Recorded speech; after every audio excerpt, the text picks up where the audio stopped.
Monday से F&O में शामिल शेयरों में एक बड़ा बदलाव होने जा रहा है और अगर आप शेयर मार्केट में ट्रेडिंग करते हैं, खासकर डेरिवेटिव्स या F&O में, तो इस बदलाव को समझना बहुत जरूरी है, क्योंकि मार्केट में कई बार छोटे दिखने वाले नियम ही ट्रेडिंग की पूरी स्ट्रेटेजी बदल देते हैं। ऐसे ही जरूरी मार्केट अपडेट्स को आसान भाषा में समझने के लिए बिजनेस रेमेडीज को फॉलो और सब्सक्राइब कर लीजिए और इस खबर को पूरा देखने के बाद कमेंट में जरूर बताइएगा कि ये बदलाव आपको कैसा लगा। चलिए अब सीधे समझते हैं कि बदलाव क्या है। अब F&O में शामिल शेयरों का क्लोजिंग प्राइस तय करने का तरीका बदल जाएगा। अभी तक होता क्या था, किसी F&O शेयर का क्लोजिंग प्राइस दोपहर के 3 बजे से लेकर 3:30 बजे तक हुए ट्रेड्स के VWAP से तय होता था। VWAP यानी volume weighted average price. Simple भाषा में समझिए, आखिरी 30 मिनट में शेयर किन किन भावों पर और कितने वॉल्यूम पर ट्रेड हुआ, उसका एक वेटेड एवरेज निकलता था, वही उस दिन का क्लोजिंग प्राइस बन जाता था। लेकिन अब ये तरीका बदल रहा है। अब F&O में शामिल शेयरों का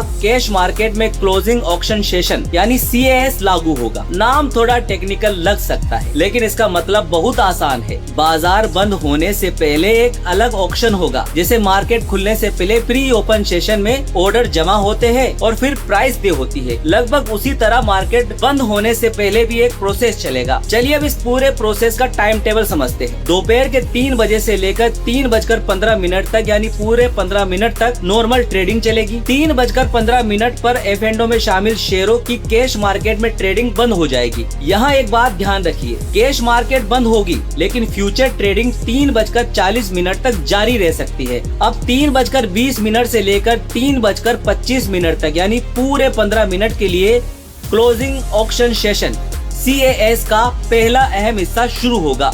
इस दौरान ट्रेडर्स और इन्वेस्टर ऑर्डर डाल सकेंगे। साथ ही एक्सचेंज एक इंडिकेटिव क्लोजिंग प्राइस दिखाएगा, यानी उस वक्त तक आए बाय और सेल ऑर्डर को देखकर एक्सचेंज बताएगा कि अगर अभी ऑक्शन खत्म हो जाए तो क्लोजिंग प्राइस किस लेवल पर बन सकती है। फिर 3:25 से लेकर 3:30 तक यानी अगले 5 मिनट सिर्फ लिमिट ऑर्डर्स लिए जाएंगे। मतलब आपको अपना प्राइस पहले से तय करके ऑर्डर देना होगा। मार्केट ऑर्डर की जगह लिमिट ऑर्डर पर ज्यादा ध्यान होगा। इसके बाद 3:30 से लेकर 3:35 तक यानी पूरे 5 मिनट एक्सचेंज का एल्गोरिथम बाय और सेल ऑर्डर को मैच करेगा।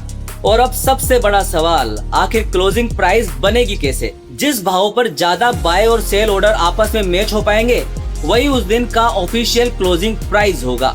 तो मंडे से F&O में शामिल शेयरों का कैश मार्केट में क्लोजिंग का खेल बदलने वाला है। पहले एवरेज से तय होने वाला क्लोजिंग प्राइस अब ऑक्शन से तय होगा।